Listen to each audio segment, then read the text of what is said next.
Caution: this podcast contains adult language, sexual themes, and depictions of violence that some may find triggering. This podcast and its hosts are not responsible for the accuracy of the material presented, as it is strictly based on our own limited research and personal opinions. The information presented is not to be confused with actual investigative files pertaining to the cases or official court and/or law enforcement records and transcripts. Alright, everybody, today's show is filled with biblical beatdowns. We are talking about world star Waffle House level fights, but for Jesus. And y'all already know he is sitting somewhere like Mariah Carey saying, I don't know her, because he doesn't know y'all or this crazy shit you say you do for him. Today's subject or character, whatever you want to call this bitch, I already know that the way she busted hell wide the fuck open, she is somewhere burning the fuck up, because today's story is off the goddamn rails, literally goddamn rails. You'll see what I mean in a minute. Buckle up, because bitch, I'm back. But I also just can't.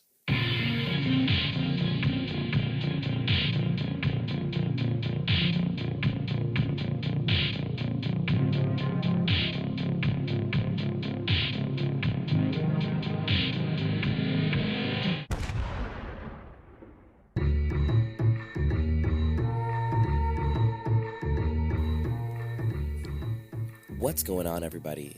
It's me. I know, you probably are like, who the fuck is this? It's been too long. I have no idea who that is. Guys, welcome back to the show, my loyal listeners. I know it's been a long ass time since my last episode of the show, but we are officially back with what I'm calling season 2. This is actually going to be the first episode of the year, so thank you all for sticking around and being so goddamn patient and understanding, and for even caring that the show is gone. I really appreciate everyone that has like reached out and been like, "Where's that show?" I'm like, "Wow, you guys really fucked with it. That's really exciting." So, those of you who know me, I had a job change, career move, and I had to take this course and do licensing exams and all of this while I was working and learning a brand new job. So there was not a lot of spare mental capacity for fun shit that requires my brain. And I feel like podcasting and researching for episodes and taking out the time to record and all that shit, and editing especially, it comes from a certain part of your brain. And I think that's the same part of my brain I use for work. So I was like, bitch, it's a no for me, dog, but we'll get back to it. And here we are.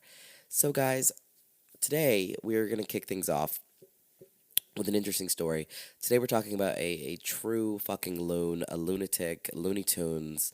This is a person who sits amongst the highest ranks of delusional, sadistic, religious cult leaders. And I said cult, not cunt leaders. I don't know why in my headphones it sounded like cunt leaders. I said what I said, and I said cult leaders.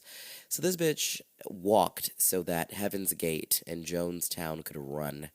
Today's fucked up character goes by the name of Margaretta Peter, who is not to be confused with Marguerite Perrin, aka the crazy Christian lady from Wife Swap, the one who was tampering in dork-sided stuff. Similar names, similar energy, but they were born about 168 years apart. Now, it kind of baffles me and blows my mind how people have used religion and weaponized it, especially Christianity, in the exact same fucking ways for so many hundreds of years. It's just out of control. So today's story, some of you are going to hear this and you're going to think, this shit is fucking crazy. How the fuck can people be so dumb and really believe in this?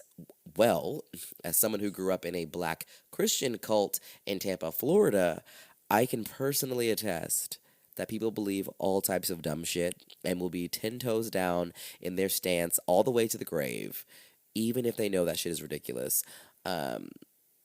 Aside, this is just my opinion, but I just think that, like, people know.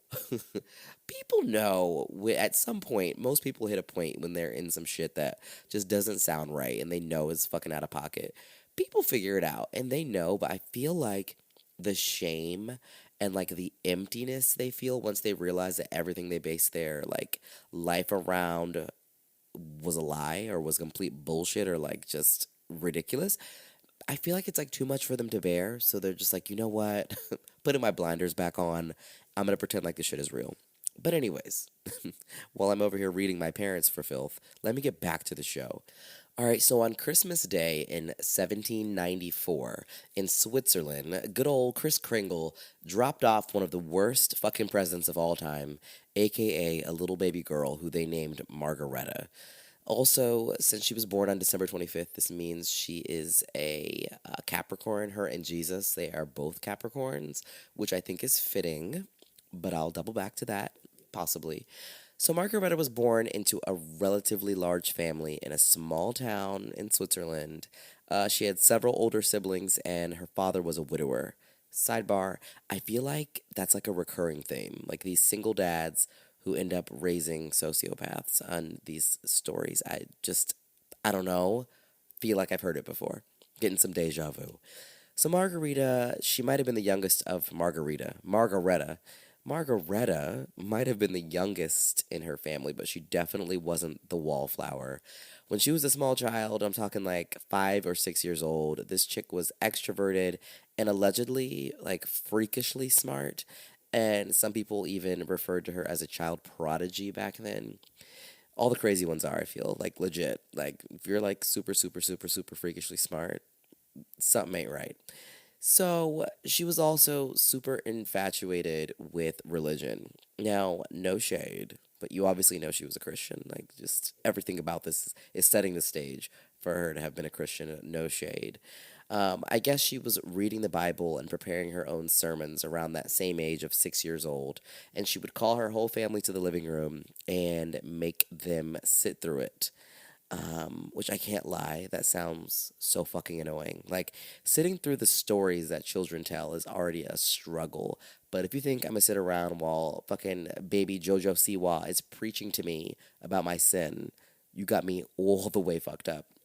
So, anyways, Margaretta's intense little ass personality and her this appearance of spirituality that she had as this child prodigy really had her whole family in a chokehold. Like they believed that she had a supernatural purpose, and so she had this huge influence over them. And she actually bossed her older siblings around. And as she got older, they came to her for spiritual advice and counsel. Now, when she had her first communion ceremony at the age of 17, this chick brought the house down with this sermon. She had the pastor shook, the whole church was shook. Everyone was like drinking her Kool-Aid. And I'm just imagining like being a teenager, you're feeling your damn oats. You're like the shit in the baddest bitch of your family, and you're literally in this echo chamber of of people that just enable you and circle jerk to like everything you say. Like, had that been me at that age, I might have grown up to be a monster as well. So I really can't blame her. This is like the perfect storm for creating this like narcissistic psychopath. So we're gonna fast forward to 1816, when I don't know about you, but she's feeling 22. So our girl Margaretta is 22 years old, and this is when she goes to live with her uncle in a nearby town to be his housekeeper. And this is when she stumbles across these religious people who were called Pietists, which were a part of the Lutheran fundamentalist movement. Well, obviously, her religious ass, she ran to all their prayer meetings. She was all about it. She was just like, girl, like, teach, tell me more, tell me more. Like, she was sold. So, this is when her personality began to shift, but like in a drastic way. So, she went from just being like this regular egotistical religious zealot to being an egotistical religious zealot who was obsessed with casting the sin out of the world. Which, bitch, spoiler alert, that's literally a hopeless task. And she's also obsessed with, getting the devil out of people and preparing for the end of the world, like the end of times. Which, listen, been there. My parents went to a church like this during, right before Y2K. We all took communion and waited for Jesus to, like, suck us up in a vacuum and take us to wherever we were all supposed to go. Spoiler alert, it didn't happen. So, anyways, her siblings, Margaretta's siblings, they noticed that she went from being this like fireball for Christ to being this like super depressed person. And when they talked to her, I guess she told them that God was revealing himself more to her and that she was becoming more conscious of her own sinfulness. So it's she's getting dark. Things are getting dark when it comes to like her approach to Christianity and her approach to religion rather. She is really just focusing in on, I guess, the negatives, which is a Christian never. So she's going through all of this, changing, getting darker, tampering in dark sided stuff. So the next year, Margaretta, she leaves her uncle's house and she moves back to her dad's house to live with him and her unmarried siblings and her dad's three new servants that he hired. Their names were Heinrich, Ursula, and another Margaret, who we're just going to call Maggie. Her last name started with a J. We're going to call her Maggie J. Blige. So those three servants, they ended up becoming Margaretta's biggest stands. They were her beehive. They were her barbs. They ate up everything this bitch said. Anything she threw out, they were like, "Yas, queen. Yas, mother. Mother. Call me mother." So over the 3 years that followed, Margaretta decided that she needed to take her one woman show on the road. Like, just preaching to her three stands in the house and her siblings wasn't enough. So she was like, "Bitch, I'm hitting the road. I'm going to preach to the masses." She even said that Jesus Christ told her, like, sent her a text and told her that through her, many thousands of souls would be saved. So, which, go off, sis. And I just love when people say that Jesus told them stuff. Like, it just tickles me when I hear that. So, anyways, Jesus told her that she's going to save all these people. And because she's so charismatic and captivating and just fucking bewitching, these basic ass people that she's preaching to are just so naive and impressionable and desperate for I don't fucking know, for inspiration. They were eating this shit up. It was like the perfect fucking storm. So this is when she goes on her tour, the Mrs. Peters tour, on the Run for Jesus tour. So she's performing, preaching, which, same difference, across fucking Switzerland, spreading this toxic ass gospel, which I just can't get over the fact that so many people were eating this up. So she would, as she traveled, she would either be alone or she would take her servant Ursula or her sister Elizabeth, who were both hopelessly devoted to her in my Olivia Newton John voice. And they were devoted to her career and they just believed in her so much. So, the wild part, this is all wild, but just the wildest, one of the wildest parts, is that Margaretta's crusade was poppin'. Like, so many people, like, they showed the fuck up. This bitch literally had crowds at her shows. Her sermons. So during her tour, she's on the road and she meets this dude named Jacob Morph. Now, Jacob is a shoemaker who becomes just enthralled, just obsessed with Margaretta. And they instantly click. And like they both have like this like matching unstable ass energy and it's a link up, it's a match. Well, the gag is Jacob had a whole wife, which when has that stopped anybody in history? So here we have Margaretta, this religious zealot, and then we've got Jacob. And I know you're like a religious person being a hypocrite. No way. Didn't she say, isn't she out there preaching about sin and, everything's like anti what she's now developing with this relationship with this man?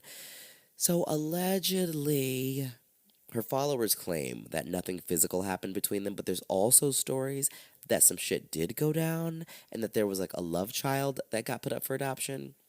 This is just what I hear, and this is just what I heard. I don't know, but I want you to be the judge of it when you hear more details that are to come, because just add it all together. So she goes back home, and they exchange these impassioned letters, which are actually to this day still preserved in an archive in Zurich. And in these letters, Margarita tells Jacob that they are going to ascend to heaven together and sit next to each other on a throne for eternity. Fuck his wife, right? Literally, fuck her. So, anyways, in 1822, Margaretta,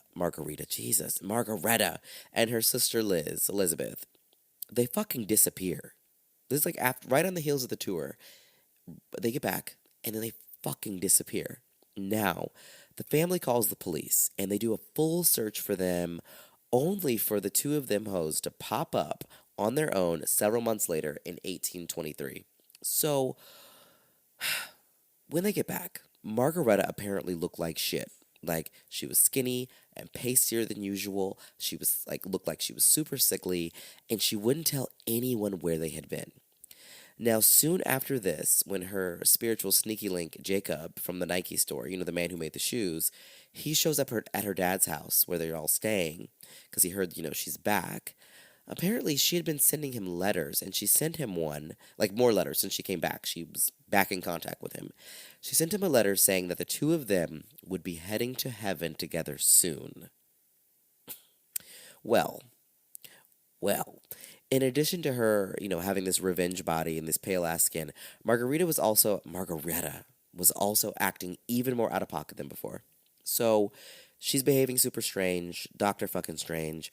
Her and Liz locked themselves, her sister Liz, they locked themselves in a room and they're doing nothing but reading the Bible and praying around the clock. Jacob is in the house, mind you. He's staying there with, her followers and her dad who are in this house and her siblings. But Margaretta and her sister Elizabeth, who had just gotten back from this mysterious fucking hiatus, are just locked in a room praying and reading the Bible. And I guess, according to the people that were in the house, she was hyper focused on getting God's forgiveness for some reason. And when she wasn't locked in her room, she would come downstairs and share prophecies with her followers. And then she would like go back up to the room and keep praying. So, my ass has a few conspiracies here. Conspiracy theory number one: she got pregnant by Jacob, disappeared to go have that motherfucking baby, dropped the baby, then came back looking sickly because, I don't know if she had access to a hospital or what, or if she even believed in that shit. And she came back and was like, God, like, forgive me. Or, and this one's more fun, I think that Margaretta and Liz had a hoe phase after the tour, and I think they felt bad about it after, they got back. And then they ran out of money, so they ended up popping by Sodom and Gomorrah or Atlanta or wherever the best strip clubs were back then. And they did a little something strange for some change and then realized they weren't cut out for that life, came back home, and then, need God to forgive them. Either way, I think they're both solid possibilities. So, needless to say, did I just say that? I don't know. Needless to say, shit is weird at the house. Jacob, the shoemaker, he ends up leaving and going back to his wife because she was just like, bitch, what the fuck? His wife was writing him letters like, when are you coming back? Like, what the fuck is the tea? And I guess his business needed him back there, which no shit. So he leaves, and I think he also realized like Margaretta was like on one and like wasn't giving him the attention he needed. So he leaves. So this is when once he leaves, she spirals, which it's just giving me that like there was some scandal happening there. So she spirals and her visions and these episodes are getting more and more intense. And she would like randomly shout shit like Satan is drawing near to her, overcome her. So, long story short, she was in the middle of what was basically a psychotic break, and she was obsessed with the idea of that Satan was coming to take her soul, and all the souls of humanity. So she's the only person that could save them, according to her and according to her visions. So to prep for this spiritual warfare that was about to pop off, she ordered everyone in the house to chill and said the house is going to be locked the fuck down. No one's getting in, no one's getting out. Just my prayer warriors are going to stay in here. No one else can come in. And apparently there was like a local pastor who heard about this and was like, he heard like what was going on in the house and he was like, bitch, this isn't okay. And he tried to like talk her down, but she would not let him in the house and made her like her goons, her barbs, send him away. So she's inside the house with her followers, the beehive, the barbs. And then one night, everything just really goes downhill. So, you're just imagining this religious hysteria fest in the Casa de Peters in their house. One night, everyone's chilling, posted up by the fireplace, twerking for Jesus or whatever the fuck they do. When this loud ass popping noise comes from the fireplace, which I mean, fireplaces back then weren't regulation, so I'm sure, like, like an ember or something popped in there. Either way, it triggered Margaretta's server, Maggie J. Blige, who had epilepsy, so she started having a fucking seizure. So, of course, naturally, this is an opportunity for Margaretta. So she starts screaming that the devil had jumped inside of Maggie J. Blige, and that's why she was shaking. And everybody in that fucking house, she's like, y'all gotta pray for her soul because the devil's in her. Like, look at how she's popping around. And it's like, girl, she's literally having a medical emergency. Like, what the actual fuck? So everyone's praying for her. And this is when Margaretta shouts, she's like, and I'm quoting this now: Depart, thou murderer of souls, accursed one, to hellfire. Wilt thou try to rob me of my sheep that was lost? My sheep, who I have pledged myself to save? It's giving Nicki Minaj on Queen Radio, like, my sheep that I was trying to save to freedom. It's giving very that. So Margaretta is going off in the house. Meanwhile, Maggie J. Blige is having a seizure. She calms down from her seizure. She like stabilizes physically. But sporadically over the next few days, she was still having seizures. Like, I guess that trigger was really bad from whatever had happened. And I'm sure it's a very stressful environment. So each time she's having a seizure, the rest of the people in the house, in this cult house, they start claiming to have their own religious visions. And I'm using a very heavy, like, finger air quotes on the words visions, child. So Margaretta, she sends a letter to her ex-side piece Jacob, aka the married man, aka the Nike store shoemaker, and she asks him to come back. So he shows up with two of his homeboys and they join the cult house, and then, they're locked back down, and she's like, shit's about to pop off. So she's praying and she's fasting and she's spiraling about this impending doomsday that is coming, and the whole house is bought into her delusion. Everyone is like, they are, waiting on her every word with like bated breath or whatever however the fuck you say that shit. They are just dying for it. So eventually, she gathers all her peeps around her, and I guess she said to them, she goes, Lo, I see Satan and his firstborn floating in the air. They are dispersing their emissaries to all corners of the earth to summon their armies together. So she's like, yo, I fucking see Satan. Like, he's literally floating in fucking front of me. So this is when her fucking ugh, just bird ass, following ass sister, Liz, is like, oh my God, I see him too. Like, he's literally right there. So she keeps going, Margaretta, with this prophecy. And she said that that the son of Napoleon, the Duke of Reichstad, I'm fucking that word up, Napoleon Bonaparte, apparently was the Antichrist. So she's like, Napoleon Bonaparte is the Antichrist, and him and his armies are coming here to fight me because I'm like Jesus, girl Jesus, and we're gonna have a fucking battle royale because I'm that bitch and Satan is on, like, he's in traffic. He texted me, he's on the interstate.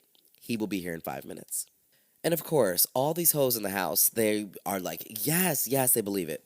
So after she has this vision and she sees Satan and she gives him this prophecy, she goes into this fucking frenzy and she starts fucking up the furniture in the house and like slamming into the walls and punching the walls.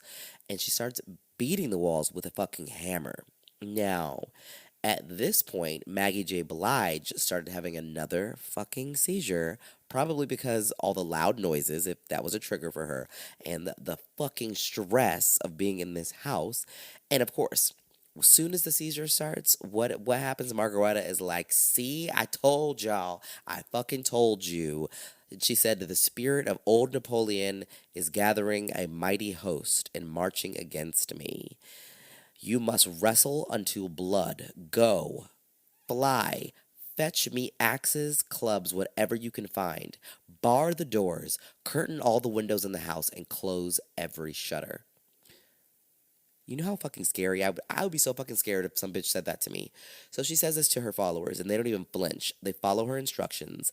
They lock down the house, like down, batter the hatches. I don't know what you fucking how that shit goes. Anyways, they close all the blinds, and they get all these things, like these weapons, and every tool they can find in the house. And during this fit of just hysteria, some of the other people are also like, oh my God, I'm seeing a vision too, which I'm like, girl, those are intrusive thoughts. They are not actual visions. So they are feeding into her shit. Everyone is like, we're seeing Satan. So she told everyone to start smashing shit in the room. She's like, you start fucking shit up and only I'll tell you when to stop. Like, you hit Satan and beat all this furniture up, which they promptly did for 3 fucking consecutive hours. They just beat up furniture.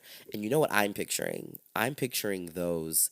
The goth people who were dancing under the bridge. Like, have you ever seen that video, the goth people dancing under a bridge? If you haven't, Google it, goth people dancing under a bridge. I'm getting that visual right now. They are fucking this house up. She ain't getting her security deposit back. They are beating everything. And apparently, if one of the people got like tired and like started like lagging, she had everybody jump them. She was like, fuck them up, sis. Fuck them up. You want to slow down? Fuck them up. So if literally like if you had were like all feeling like fatiguey and like tired because you've been just smashing furniture, she literally told them, strike him, cut him down, like fuck him up. So fear nothing, smite till your blood runs down as sweat. Wild. So obviously, there's this crazy mosh pit happening in this house. So the neighbors start gathering around outside because they can hear all this shit. They're like, what the fuck is going on?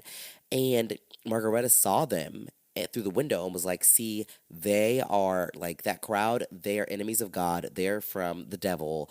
Ignore them. Keep fucking shit up. So once the room in the house is completely destroyed, she took all of her followers. They go downstairs to recover in the sitting room, which was less fucked up, but only for about an hour. And this is when she told them all, she goes, now you need to beat yourselves for Christ. And they did it. They fucking did this shit. The only exception, apparently, was Margaretta's sister, Liz, who she asked Margaretta to beat her instead. She was like, I want you to just beat the shit out of me. Just, you beat me, which is wild. And without hesitation, she went upside her sister's head, and everyone started beating the fuck out of her sister, including the dad. Her dad was all a part of this, just enthusiastically beating the shit out of this girl. So eventually, the local police decided to investigate because they want to know what the fuck is going on because there's a whole crowd. They get into the house, and apparently the followers didn't want to let her in. Did not want to let them in. And Margaretta like lost her shit when she saw the police. She's like, oh my God, like y'all can't come in. But keep in mind, these are people who have been physically beating themselves up and fucking up a house. Like, they don't have the energy to fight the popo. They're not fighting the police. So it was very easy for the police to get in. And what they did is they made all the men go home and they let the women stay, which I mean, okay. Men are usually the root of every problem, but I feel like in this case, not so much, unless you're counting Jesus as one of the men. But so, like I said, they sent the men home, they left the woman there, and I guess the police were gonna come back with an order to send Margaretta and Elizabeth, her sister, to an insane asylum. But they never they were going to come back with this, but we got to get into the next scene because it'll explain why it was too little too late for any of that shit in my JoJo voice. So they sent some people home, but like I said, most of the women were still there. So Margaretta took the remaining family members and followers into the upper room of the house, and all them tools that they just beat the fucking house up with were still laying around. And Margaretta was telling them that there's a final fucking battle to beat the Antichrist. And her brother, who wasn't there apparently, he came to the house and was like, yo, the police sent me here to like figure out what's going on. Because like I said, it was like the unmarried siblings that were still there. They're adults, mind you. But the ones that were married, like they didn't live in the house. So it's like one of her brothers that doesn't live in the house. The police get him, send him over, talk some sense into this bitch. He comes in, she takes one of those tools and literally smashes his fucking head in. So the father finally steps in and he carried his injured son downstairs and he waits. He's tending to his injured son downstairs while Margaretta is still upstairs with the remaining followers. So she asked them if they were all willing to die for salvation, which, of course. And of course, Liz, her sister, who had the shit beat out of her, was like, "Yo, of course I'm willing to die." Um, so then, what does Margaretta do? She's like, "All right, bet." Takes a hammer, kills her sister in front of everybody, and everyone's just like, "Whoa." Uh, they all jumped in. Actually, sorry, they jumped in and helped her beat her to death. Sorry, they finished the job. And then afterwards, Margaretta told them, she's like, "More blood must flow. I've pledged myself for the saving of the souls. I must die now. You must crucify me."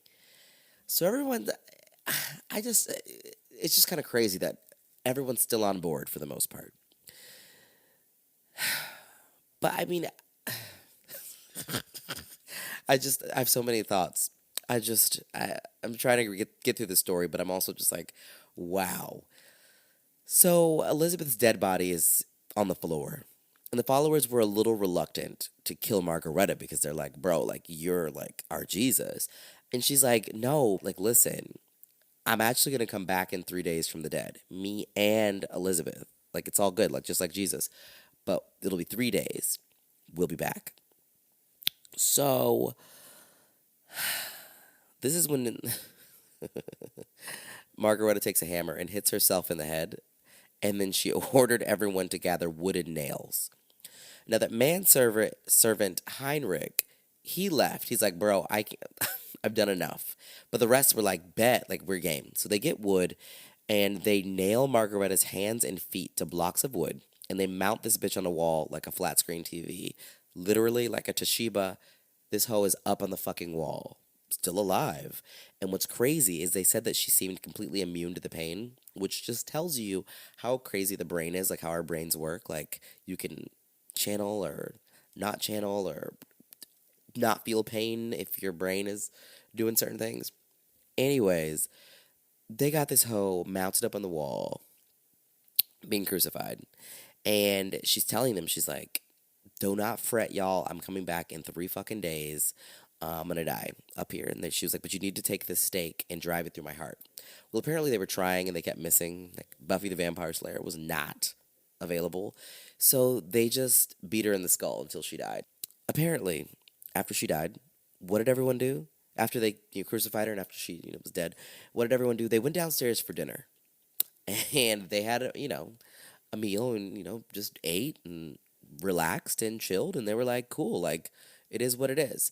And while they're eating dinner, the police came by, which just like I said in my JoJo voice, too little, too late. And they had this paperwork saying that they were going to take these people to court, and they wanted to know about Margaretta and Elizabeth, and everyone's like, "No, like they're good, whatever, whatever." The cops had no ideas that they were dead upstairs, and then the police left. So 3 days go by, and Ursula and Heinrich, the servants, they go upstairs because they're like, "Oh, bitch, like they're gonna be back. They're coming back from the dead." And they went up, and all they found were two stank ass dead bodies that had not risen. So they removed the nails because they thought the nails were impeding on them coming back to life. So they took the nails out, and then they went back downstairs, and waited some more. They waited another 2 days. And then they were like, "Bruh, these hoes are dead. They're not coming back." So after this is when the dad went and confessed to the police, and everyone in the house confessed. And um, we're like, "Sorry, we killed these two girls." And they everyone got prison time that was involved. It was different. They all went to trial and they got different sentences. I think Ursula got the longest sentence, 16 years, because, woman. And then I think everyone else ranged from 8 years to a few months. I think the father, he got 8 years in prison, which is just insane. And then the judge also, he's like, "These people are fucking crazy." He ordered that the house be burned or leveled to the ground so that no other house could ever be built on the site again. Like he did not want those people going back to worship her or like commemorate her. He's like, "Fuck this shit." Everything you know, everything's got to go. Like everything must go sail. So, yeah, people did jail time. These hoes never came back. And people still be out here just capping for religion. It's just very, very, very interesting to me, this story. I just, mainly because I'd never heard of it before. And also because it's just so fucking out of goddamn pocket. I'm just picturing these people fucking up shit in this house in their fucking petticoats and like old, ye olden fucking clothes in a goddamn log cabin, listening to fucking DMX, just fucking shit up for nothing. And the way they jumped each other like so willingly, the way these people were hitting each other and hitting themselves with fucking hammers and shit, it just really makes me scratch my fucking head. But yeah, so if you want to know more about Margaretta Peters, there's not a lot of information about her aside from this, like, crazy ass story in their world star hip hop Waffle House fights that they had with furniture and with each other, and that fucking crucifixion, nuck if you buck ass fucking crucifixion up there. So, yeah, I want to thank you guys for listening. I think that's all I have. I gotta take a minute. There are some more stories to come. This is just, I just wanted to usher us back into, the routine of hearing me tell these fucking wild ass stories. In the meantime, while, I prep the next story, there is a whole first season for everyone to listen to and catch up on.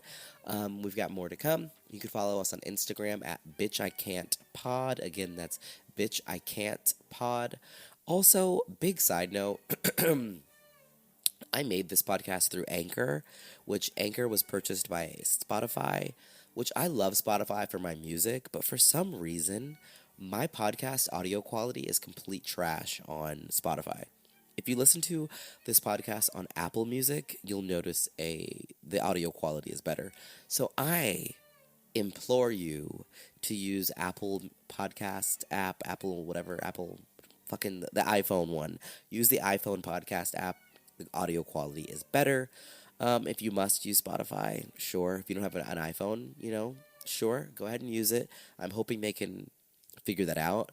In the meantime, it is what it is. But thank you guys for tuning in and listening and, letting me come back into your ears.